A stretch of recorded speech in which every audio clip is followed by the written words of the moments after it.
The G7 meeting in Italy had Syria and Russia at the top of the list. At the end, there was no consensus among G7 countries for new sanctions on Russia over its support for Syria's President Bashar al-Assad. In this edition of the debate, we'll look at U.S.-Russia relations when it comes to Syria and whether the crisis is bringing the two closer to a direct war. Our guest joining us for this edition of the debate, investigative journalist Tony Gosling joins us from Bristol, and columnist at The Hill, Brent Budowsky, joins us from Washington. Gentlemen, welcome. Brent Budowsky, I'll start with you.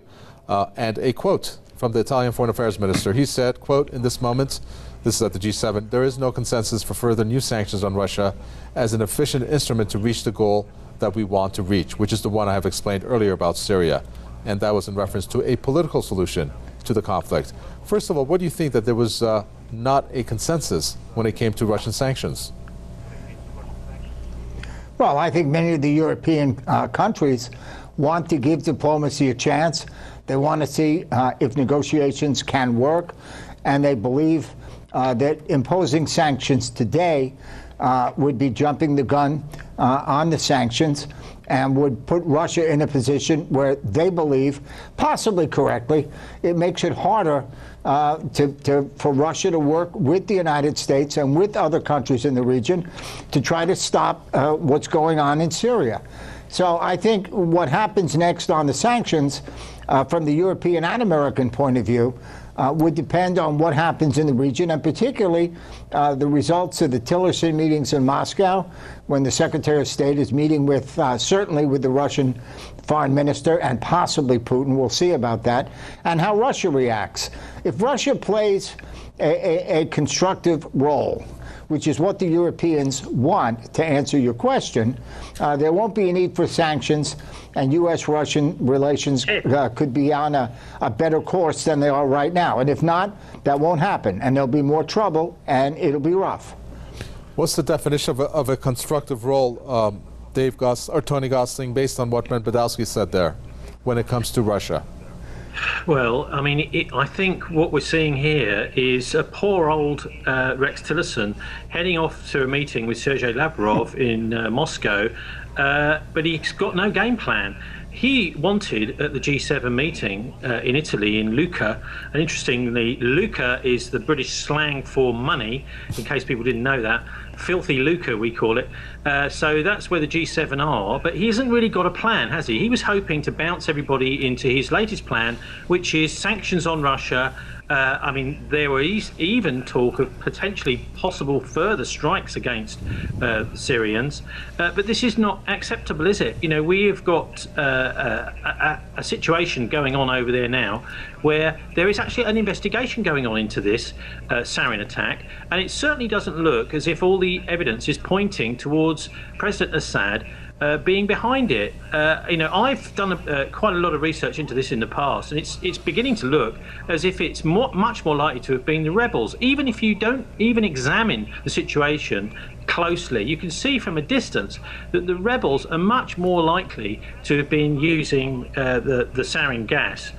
In fact, Vladimir Putin today, and interestingly, alongside the Indian president, when he was saying all this, is saying the rebel groups are intent on dragging the US deeper into the conflict. Now, the Indian president didn't bat an eyelid. Most of the rest of the world, I think, this is what they think is going on. The Western media is not doing its job as a balanced group. Let's not forget the G7 is a very small bunch of countries. It's Canada, France, Germany, Italy, and Japan, the UK, and it's dominated by the US. And the US has completely failed in its little plan to escalate the conflict in Syria and come in support, effectively, of ISIS in ousting Assad. But Budowsky, you agree? No, I totally disagree. Point one, most evidence points to Syria, to the government of Assad, in using the chemical weapons. I think it would be good and useful, and I think what will happen is there will be international arms inspectors in. They should get at the full truth in complete agreement. But for now, I would say, you know, that the evidence does point that it's Assad in Syria. He's committed a lot of horrible war crimes in the past, and I think most neutral observers would agree with that. Now, to get back to the next point that we have, I don't think war is likely, but I also don't believe what Mr. Gosling said. We're not supporting ISIS. That's ridiculous. That's a Russian excuse that you can kill anybody and do anything as long as you say that the alternative is supporting ISIS. We're not supporting ISIS at all. That's just the truth. And I think what you've seen with President Trump is he has made a dramatic and almost complete reversal of his policy in Syria and towards Russia. It is a moving target, if you will, and I hope that there could be negotiations going on, hopefully as we speak, as we're talking right now, in Moscow, between Tillerson and the Russians, and I hope they can get the neutral arms inspectors in to settle categorically who was responsible, and I hope they can set it on a better path. But the United States does not support ISIS. That is nonsense. And the evidence does point, from most neutral observers who have voiced an opinion so far, while some have not voiced an opinion either way, most evidence does point that it's Assad. And we could do a 5-hour show on the crimes that Assad has committed in the last 5 years against his own people. Tony Gosling, I know you have a reaction, but I have to ask, I almost sound like a broken record if I ask this or make a point to say it, and that is the fact that if Brent Budowsky says the U.S. doesn't support the Daesh terrorists, then why was it reluctant to separate the terrorists from the so-called opposition when Russia asked it to? Well, that's a really good question, and it's also a good question to ask, why was there are reports that there was a concomitant attack on the ground from the rebels, the so-called rebels, when this strike happened last week against the airbase. Also, look, let's just get online, because the mainstream media are not going to tell us in their fake news about these facts. But Carla Delponte at the United Nations, Seymore Hersh, who's one of the most well-respected investigative journalists with top intelligence and military contacts in the United States, and Christof Lehman, all have done investigations into the original attack, and they found that this is in Ghouta in 2013, and they found that it was actually the rebels that were responsible for it. And it's also quite possible that that sarin gas was smuggled by the Americans through Benghazi from Libya. Now, these are proper investigations by investigative journalists.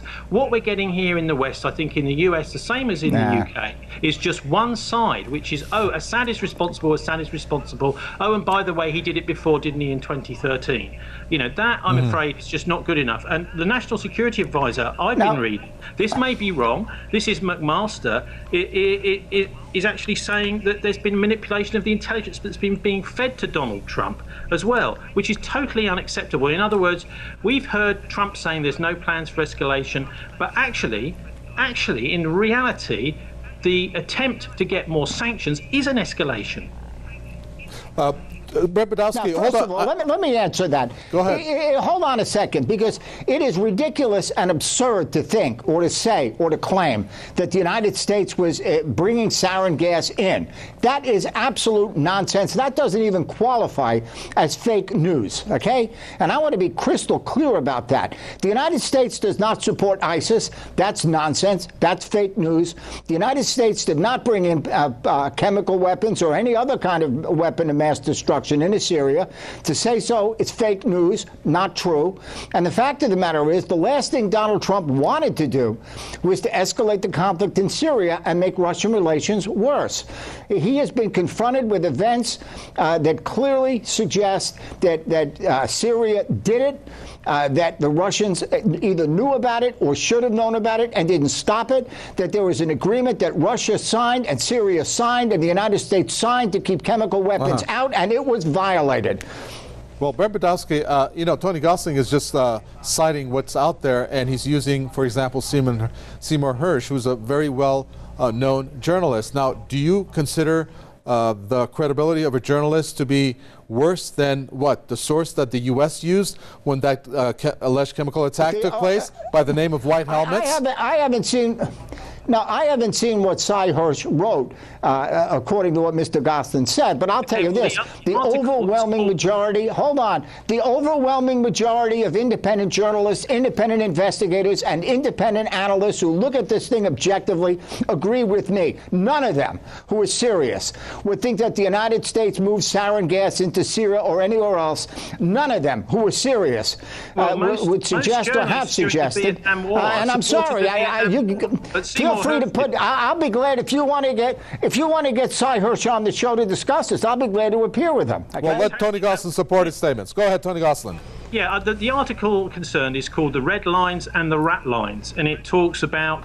Actually, I mean, I think it's probably fair to say the U.S. personnel didn't actually do the smuggling, but they enabled the whole situation with the Saudis as well involved, apparently. But look, Colonel Patrick Lang is a senior U.S. retired military officer. He has now called Trump a war criminal. What's happened is that but Trump's collapse to the neocons is starting to create enormous fissures back in the United States amongst retired military. They do not want to see an escalation of the conflict in Syria. A lot of people were very confident that Trump was going to be pulling out, and now it seems that he's being persuaded around the opposite direction.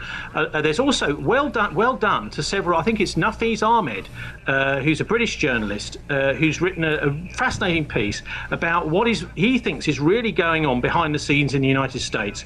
He says, and of course, he's blaming Henry Kissinger. He's saying Kissinger was a secret George W. Bush and Hillary Clinton advisor, and that Kissinger's advice to the National Security Council and through Donald Trump is to behave erratically, irrationally, and then you can outmaneuver your opponent. I think he's right. This is the sort of behavior we're looking at. It was totally irrational without the evidence to attack that air base last week, and we're now in the position where the Russians and the Iranians are saying we will respond in force. What does that mean? Will they sink a US Navy ship and attack one of these? I mean, these, some US ally somewhere? What are they going to do? The BrahMos missiles that the Russians have got and the Onyx missiles, a few of those could sink possibly even an aircraft carrier of the United States. Is that where we want to go?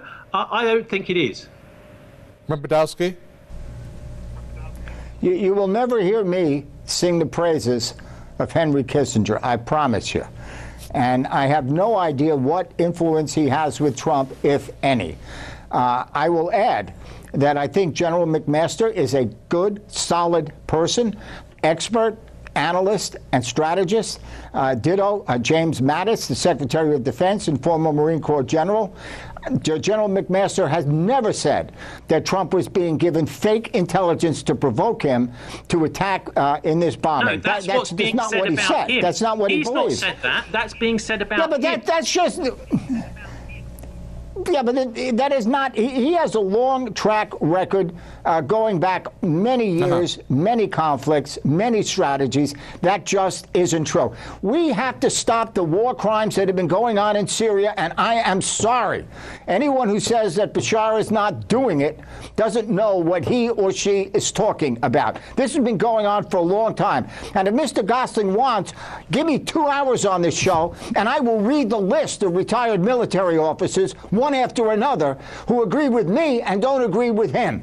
Well, let me pass on some intelligence. Hold on. Brent Budowsky, this intelligence that says we have information from various sources that such provocations, I cannot tell them otherwise, are being prepared in other regions of Syria, including in the southern outskirts of Damascus, where they are again planning to throw some kind of substance and accuse Syrian official authorities. Vladimir Putin said that today. What would you tell him? That's Vladimir. Well, yeah. I would tell him to change his policy and stop tolerating what Assad is doing, which will help American and Russian relations and European and Russian relations and save the lives of innocent people being killed by his butcher Assad. But that is what my advice is. But is he saying the truth? I would not recommend he manufacture. No, he's lying. Tony Gosling, your reaction to that statement by Vladimir Putin? Well, I mean, I think as usual, he's right. You know, this is absolutely correct. Let me also, I mean, you know, we're talking about military officers speaking out, former military officers. It takes a hell of a lot for a military officer, maybe a retired, you know, sitting in their deck chair or whatever, to be reading the newspapers and say, look, someone's crossed the line here. We don't want to go to a war with Russia, and this is where this action last week could have been heading. He's also pointed out, let me remind you of his name again, Colonel Patrick Lang. He's also pointed out that nobody in their right mind would dare to touch a sarin gas victim at all with their bare hands. And there's lots and lots of that in the footage that we've seen. You have to wear an incredible amount of protective gear, because just by touching someone who's had a sarin gas attack, you yourself can actually certainly be injured, possibly even killed. So he's actually saying that this it could actually be a fake attack. Now, I think we should listen to our retired military officers, not just dismiss them. And I don't think that anything here has been. Now, we ought to listen to the 500. We ought to listen to the 500. I will quote who disagree with you. Great. Fine, but when does a military officer speak out against national policy? Very, very rarely. And that's what this guy, brave guy, I think, has done. Okay, Brent Budowsky, let's go on to another quote by one of your favorite people, or maybe not. Putin, who has said that he will tolerate Western criticism of our role in Syria, but we hope that eventually attitudes will become more positive. Will that happen? Well, if Russia and or Syria changes what they are doing, things will become more positive. I hope they do, and I hope they will. But we cannot go on. Even Donald Trump, who talked about America first, didn't even want to intervene anywhere in the world, praised Vladimir Putin for the last 2 or 3 years. Even Donald Trump is offended by this, and they ought to think long and hard in Moscow. I'll tell you this, I'll bet they want a refund for their support of Trump in the last presidential campaign. I'll tell you that much for sure. Putin probably realizes he made a pretty big mistake with that one. Tony Gosling, you said that Tillerson being in Russia probably has no game plan in terms of the whole Syria debacle. I don't know how else to call it, at least in terms of the way that the U.S. has approached it. But they must have some kind of game plan. But then when you look at the foreign policy stances from the UN ambassador, Nikki Haley, in comparison to Rex Tillerson, they have differed on many different occasions. So really, is he there with nothing concrete to share with either Lavrov, or maybe if he is lucky enough to meet Putin? Well, thank God the G7 have taken the bullets out of his gun on his little trip. I mean, it's a diplomatic trip, so maybe a gun is not quite the right analogy. But, yeah, I mean, he was very much hoping to have to be telling the Russians that the sanctions were going to be starting. And of course, sanctions are economic warfare. This is part of warfare. And we have to remember also that the original sanctions against Russia started with the MH17, the Malaysian airliner that came down in Ukraine. Again, not a proper investigation into that either, and yet there's a kind of rush to judgment. It does seem to me that our politicians around the world, and I'm not just talking about the West, spend far too much time worrying about what's being said in the Daily Mail, the New York Times, and on television than they do about real diplomacy and real facts, and they're not investigating things properly.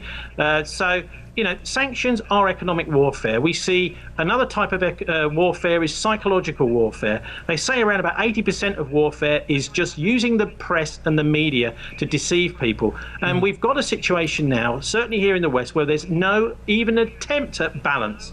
They don't even ask the questions. I only heard one journalist on the mainstream press here in Britain saying, is there any evidence that Assad was behind this chemical weapons attack? They just make this massive assumption, yes, he is, and we've got to have interrogative journalism. Otherwise, our leaders can be led by the nose by Murdoch and the mainstream press. Final question, Brent I'd like to see some interrogative. Hold on. I'd like to see some interrogative journalism in Moscow, and when it happens, I hope the people who interrogate don't get killed by Putin's government. Okay, we have a couple minutes left here. A real serious question. Brent Budowsky, it smells like there's going to be some kind of confrontation between the U.S. and Russia. Hopefully not. But how close do you think they are? I mean, if one of U.S.'s assets gets hit over Syrian territory, I'm citing an example. I mean, how close is this getting, do you think? Well, I hope it's not getting close to any kind of direct confrontation. I hope that Putin will use his leverage with Assad to, at a minimum, force him or urge him to stop committing crimes and to help get a genuine broad coalition government in Syria, including the opposition that's not terrorist, and have a political solution. That is my hope. That is possible. And that could happen. And that's what I think would be good. So the opposition, who's not a terrorist, is what Brent Budowsky said for the replacement government. Tony Gosling, do you think that there is a chance for the U.S. and Russia to reach some kind of agreement? What would that entail? What concessions perhaps may be, I guess, exchanged here? Well, I think most importantly, we need to restore the agreement between the US Air Force and the Russian Air Force about making sure that their planes don't have mid-air collisions, which is a euphemism really for shooting at each other because they're kind of in the same place at the same time. I mean, that would really be, a trigger for a Third World War, potentially, if something like that happens. Although I think the Russians have a fairly calm approach to this. Well, if we just have one attack or whatever, we'll make a warning, we'll give you a chance, as they've done with the airfield attacks, saying that they'll respond in force next time. Don't do it again. It's a very strong message. I think as regards prospects for peace, that is step one. Let's get that agreement back in place. But I think the Canadians, the Japanese and the Europeans at the G7 today have done a fantastic job in making sure that the US isn't bouncing Europe into war with Russia, which actually they've been doing a lot of it since the end of the Second World War, with a lot of CIA money, for example, funding campaigns to get rid of the communists in Italy, creating tensions right across Europe in the 1980s through Operation Gladio, where NATO is blowing up innocent civilians and trying to blame it on the Russians. The Americans, for a long time, I'm afraid, have been doing this, not the American people. Crooked American governments have been trying to get the Europeans to have a scrap with Russia. And I think the Europeans and the Canadians and the Japanese today have said, no, we're not going to do that.